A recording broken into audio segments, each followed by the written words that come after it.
You are a young Andean girl, swept into the heart of a festival that feels more like a storm than a celebration. The air is thick with the sour-sweet tang of maize beer, drums pounding like war against the walls of your chest, chants of priests rising into the sky until they seem to blot out your own breath. Torches flicker across painted faces, and before you realize it, hands from your own family are pressing you forward. They do not meet your eyes. You know why, because refusing this demand is not an option. Refusal would mean dishonor, punishment, even death. Stone steps lead you upward into a chamber that gleams with sheets of gold, dazzling yet suffocating, for beneath the shine lingers the stench of burnt offerings. Rough palms strip away your name, your clothes, your childhood. In their place, the Empire brands you with a new identity, one that is not yours to choose. And in that moment, the realization cuts through. You are not being celebrated. You are being absorbed into a machinery so vast it will dictate your body, your children, and even your afterlife. Behind the majestic terraces admired by travelers, the Empire's bones conceal a darker truth. If glimpses like this into history's buried shadows grip you, subscribe and comment where you're watching from. It fuels us to unearth the next forgotten atrocity. The Inca Empire was no small kingdom lost in the Andes. At its height, it stretched nearly 3,000 miles, weaving together deserts, mountains, and jungles into a single spine of power. Millions of lives moved in rhythm with orders from Cusco, a city that functioned as the empire's brain, its heart, and its iron will. What unfolded in this system were not random cruelties of war, nor private transgressions lost to rumor. They were deliberate, institutionalized customs, written in the ledgers of administrators and echoed in the chronicles of men like Pedro Cieza de León and Garcilaso de la Vega. Centuries later, archaeologists would confirm what survivors once whispered. These were not mere traditions. They were state policy rituals of control that twisted sexuality itself into a weapon of empire. The story of the Inca Empire's sexual customs begins not in whispers but in the thunder of order. In the systematic way human lives were sorted, catalogued, and absorbed. When Spanish chroniclers first recorded their astonishment at the Inca's scale, they noticed how nothing, land, llama, or human, escaped the ledgers of the state. It was an empire of statistics, and even intimacy became a column of figures in a bureaucrat's hand. When a province submitted to Inca rule, its first tribute was not silver, not maize, not cloth, it was flesh. Girls, often no older than 8 or 10, were gathered at the command of officials. They were called Akalakuna, the chosen women. The name sounded reverent, even divine. But for the families forced to give them up, the ceremony was an open wound. Chronicler Pedro Cieza de León wrote of mothers weeping as their daughters were paraded, their beauty noted like livestock, their ages tallied for the imperial quota. The selection was methodical. Girls were judged by purity, by appearance, and by lineage. Those deemed unworthy were cast aside, not free to return home, but relegated to hard labor. Those chosen disappeared into cloisters known as akalawasi, houses of the chosen. From the outside, these houses resembled monasteries. In truth, they were prisons cloaked in sacred language. Behind their walls, the empire exerted total control. Each girl was stripped of her name. In its place, she was given an identity that existed only in relation to the sun, the Sapa Inca, and the machinery of the state. She wove garments, brewed the chicha beer of ceremonies, or was kept in rigid seclusion until her body was demanded. Virginity became currency. To maintain it, guards patrolled, punishments loomed, and the faintest accusation of impurity could mean death. But virginity was not always preserved for life. Some were given to high officials as concubines. Others were handed as wives to favored warriors, their bodies rewards for conquest. And many, perhaps most horrifying of all, were destined for the rituals of sacrifice. In the Capacocha ceremonies, children and virgins alike were taken to mountaintops, buried alive, their deaths consecrated as offerings to the gods. Archaeologists have uncovered frozen bodies high in the Andes, still adorned with ceremonial clothing, their young faces eerily intact after centuries of ice. These were not accidents of faith, but deliberate choices of statecraft. The empire believed terror could be sacralized. Chroniclers noted how entire provinces were forced to watch as chosen girls departed for Cuzco. The lesson was clear: resistance was futile, because even your children belonged to the empire. This was psychological warfare. The message embedded itself like a dagger. Your bloodline, your womb, your very future was not your own. Even conquest itself bore this signature. After campaigns, generals divided spoils not only in gold or cloth, but in women. Captives were distributed systematically. Some were handed to the nobility, others to the temples, their roles euphemistically recorded as servants of the sun. Behind that phrase lay lives of sexual enslavement. The ledgers described them with chilling detachment. 15 women of good appearance, fit for service. Not names, not stories, but units. In archaeological digs, scholars have found the remains of compounds attached to major temples, with quarters that housed hundreds of women. These spaces were not shrines of devotion, they were mechanisms of control. The punishments for stepping outside this rigid system were merciless.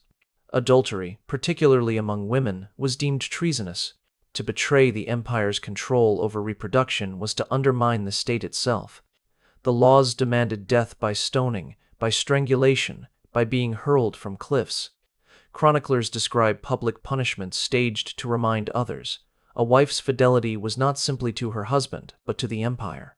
Husbands who dared to conceal their wives' transgressions risked their own lives, for the woman was not his possession alone. She was state property. This fusion of sexuality and sovereignty created a society perpetually under surveillance. Inspections of Akalawasi cloisters ensured virgins remained untouched. Officials interrogated communities about potential disobedience. Even whispers of misconduct could end in blood. In this way, intimacy became not private, but politicized, weaponized as a constant reminder of the empire's reach. The machinery extended beyond the cloisters. Through a policy known as mitma, entire populations were uprooted and relocated across the empire. These forced migrations broke tribal bonds, scattered families, and ensured rebellion would find no fertile ground. Within this scattering, women were often the first to be claimed. Separated from parents, married off under duress, or absorbed into local Akalawasi, they became tools of assimilation. By severing lineage, the empire erased identity. It was not only conquest of land, it was conquest of wombs. The mortality of these relocations was staggering. Infants died in the cold journeys across mountain passes, left behind when they slowed the caravan. Parents sometimes scarred their daughters intentionally, cutting faces or burning skin, hoping to make them undesirable to the inspectors. Acts of desperate love, born of terror. Chroniclers describe these scars as visible resistance, marks left by parents who understood that death might be kinder than what awaited within the empire's machinery. The erasure was deliberate. Renaming ceremonies mocked prior faiths, forcing children to denounce tribal gods. Rituals ridiculed the deities of conquered people, replacing them with the cult of the sun.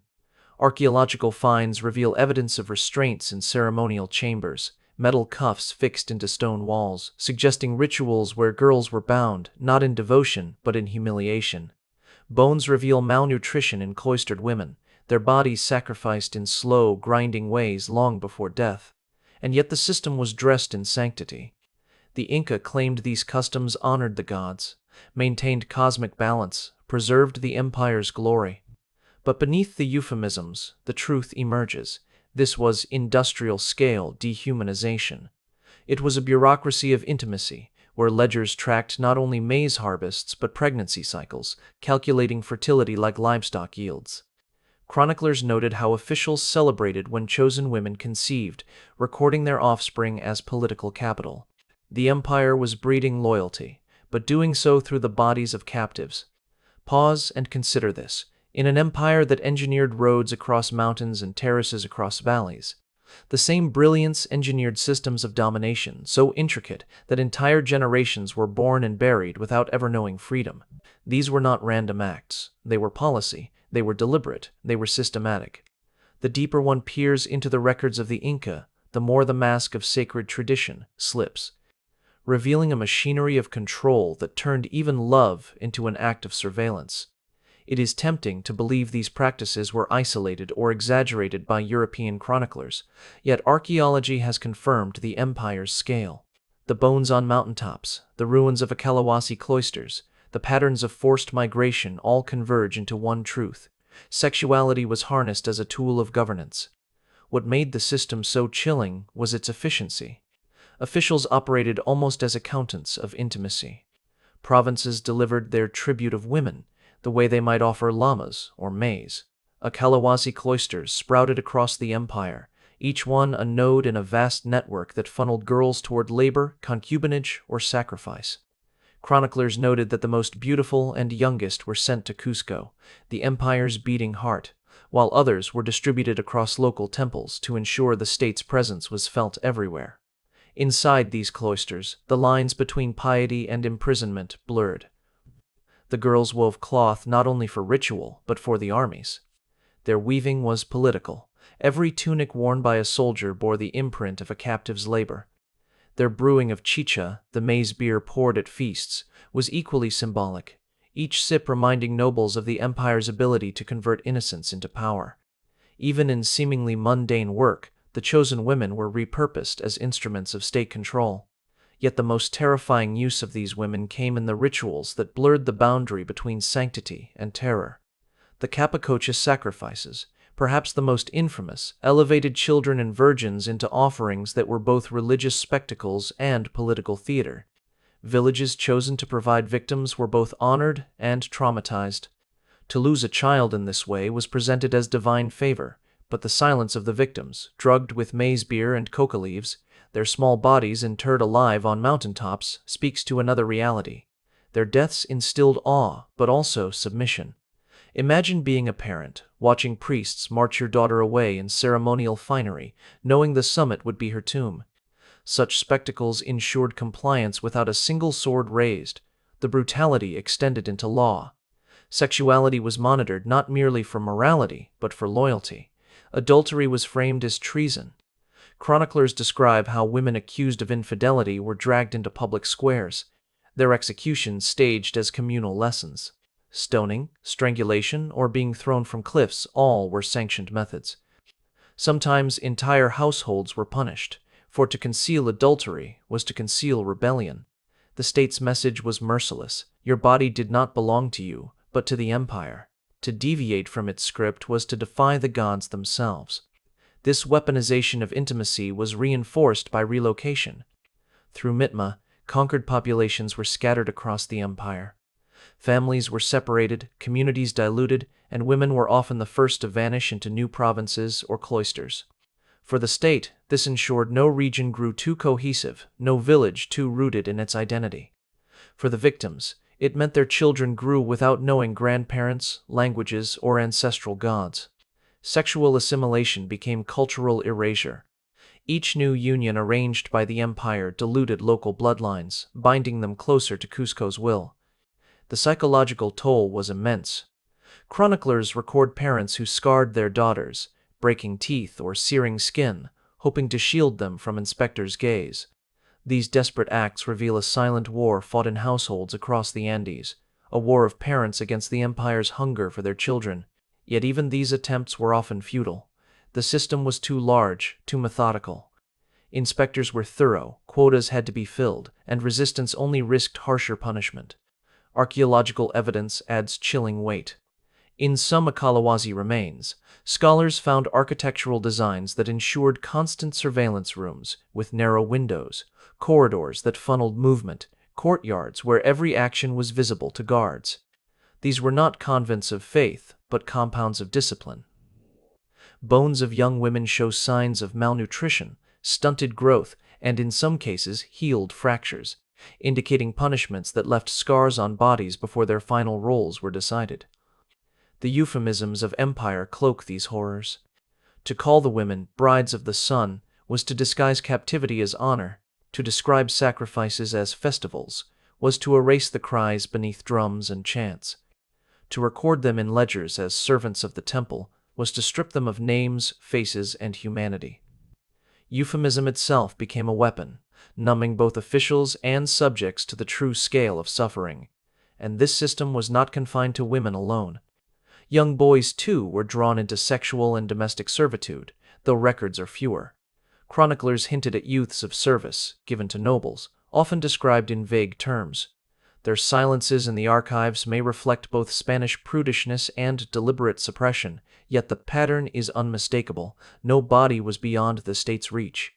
Pause and consider the ripple effects. For every girl sacrificed on a mountain, a family line ended. For every virgin sequestered in cloisters, a village lost its future mothers. For every concubine forced into noble households, tribal identities eroded. This was conquest not just of land, but of lineage. Generations were consumed by a machine that translated intimacy into loyalty, and loyalty into empire. By the time the Spanish arrived, the system was deeply entrenched. Chroniclers noted how normalized it had become. Families no longer questioned the demands for their daughters, and some even offered them willingly, believing resistance would bring ruin. This normalization may be the most chilling revelation of all. When cruelty becomes routine, it ceases to shock. When exploitation is dressed as honor, people bow their heads. The Inca did not merely conquer bodies, they conquered imagination, convincing millions that submission was sacred duty. This is the core of the nightmare, an empire that weaponized intimacy so systematically that its victims often participated in their own erasure. And though the Spanish would shatter the empire, the scars linger in the mountains, in the graves, and in the whispered histories that survived conquest. What looks like glory in stone was built upon generations of silence, terror, and sacrifice. To understand the full scope of the Inca system, one must strip away the gilded language and see it for what it was, not merely a set of customs, but a machine, a living, breathing mechanism in which every cog was human flesh. The Akelawasi, the houses of the chosen, were not isolated cloisters, but central gears designed to grind innocence into obedience. Each provincial Akelawasi fed into the larger network like tributaries into a river. Girls were seized in their youth, trained in weaving, brewing, and ritual devotion, and then redirected according to the empire's needs. Some became concubines in noble households, others were reserved for the emperor himself, and many more were marked for sacrifice.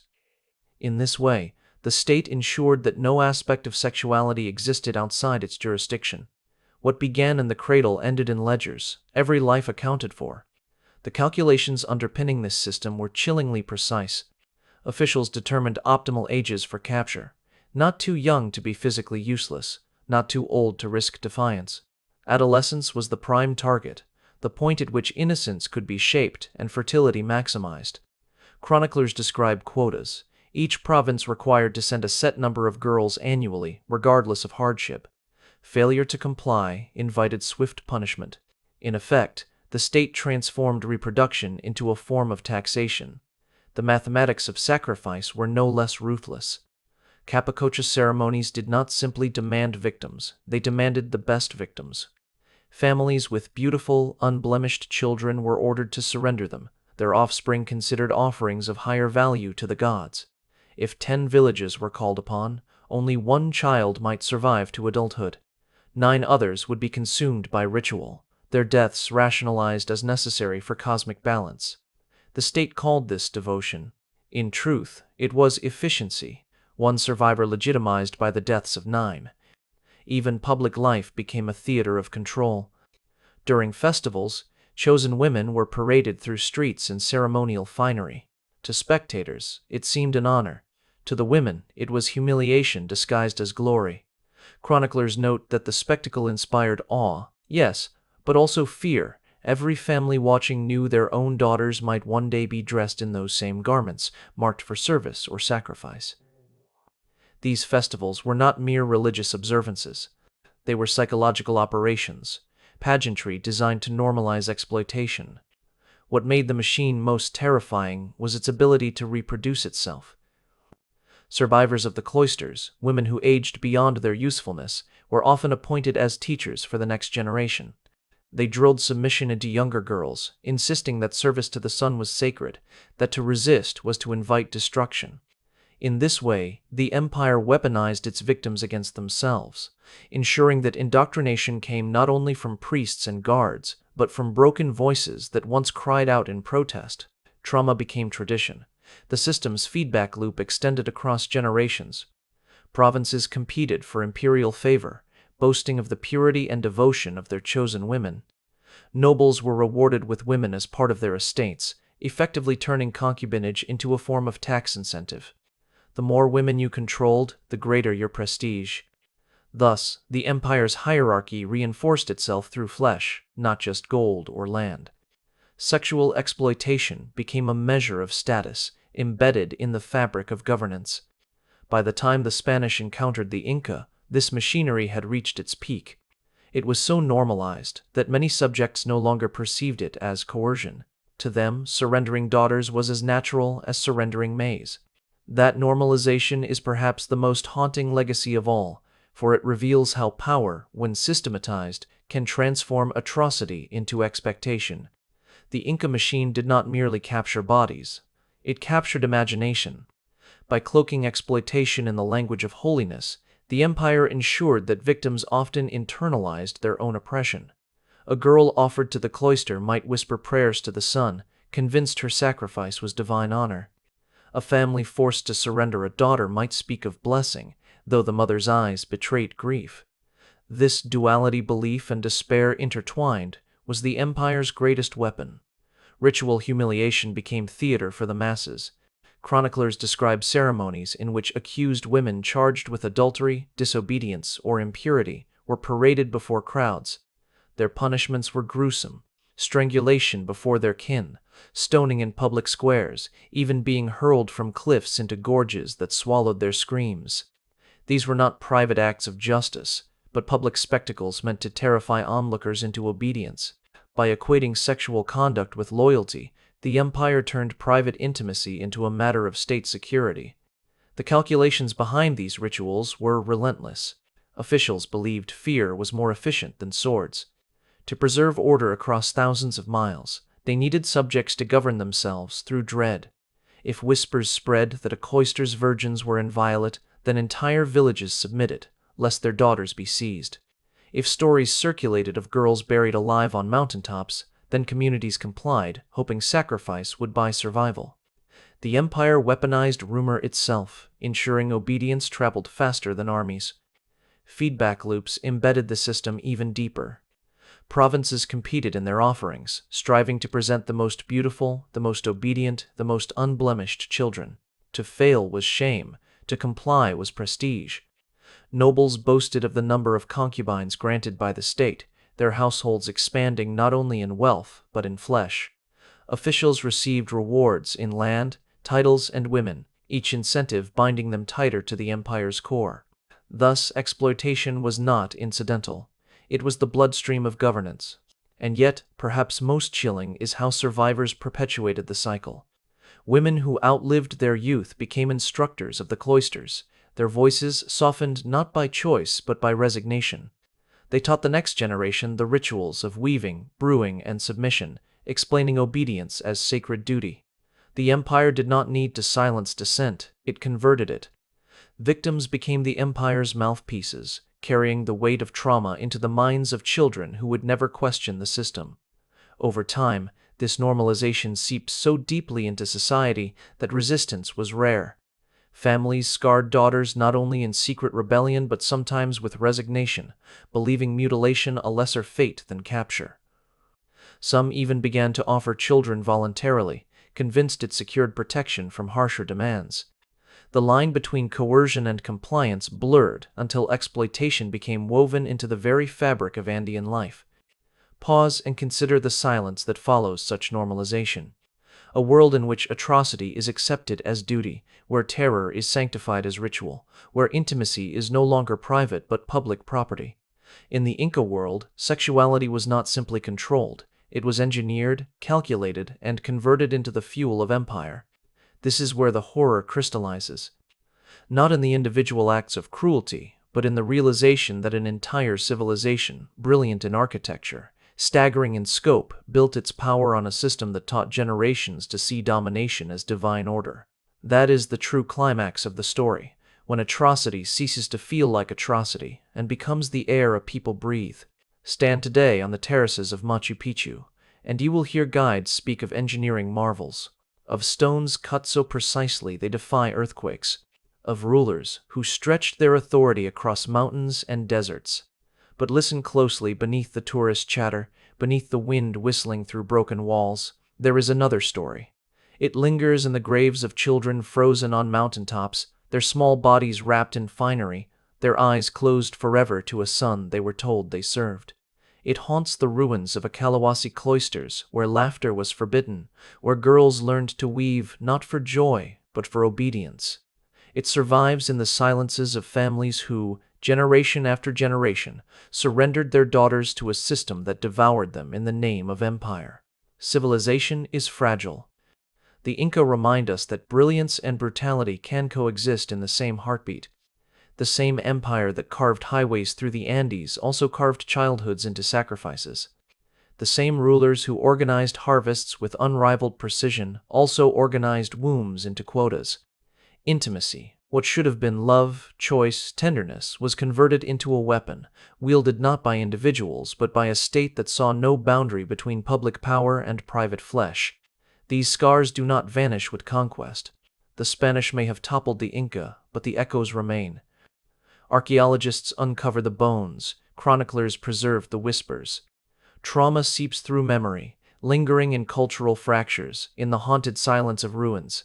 To read the ledgers of the empire is to read not only the tribute of maize and silver, but the tribute of children, of women, of futures erased. And yet, remembrance carries its own power. By naming the victims, by stripping away euphemisms like chosen women and servants of the sun, we restore dignity to those the empire sought to erase. Their lives were more than entries in ledgers. They were voices silenced, hopes extinguished. To remember them is to resist the normalization of atrocity in any age, under any banner. If this history unsettles you, let it also sharpen your vigilance. Empires rise and fall, but the temptation to weaponize intimacy, to regulate bodies, to disguise domination as honor, these shadows persist. They whisper in every age, waiting for silence to shelter them. If these stories stir you, subscribe and share where it struck deepest in the comments below. Together, we will confront the next buried truth, not as passive listeners, but as guardians of memory. For in remembering, we deny power the right to erase, and we honor those whose suffering built empires on silence.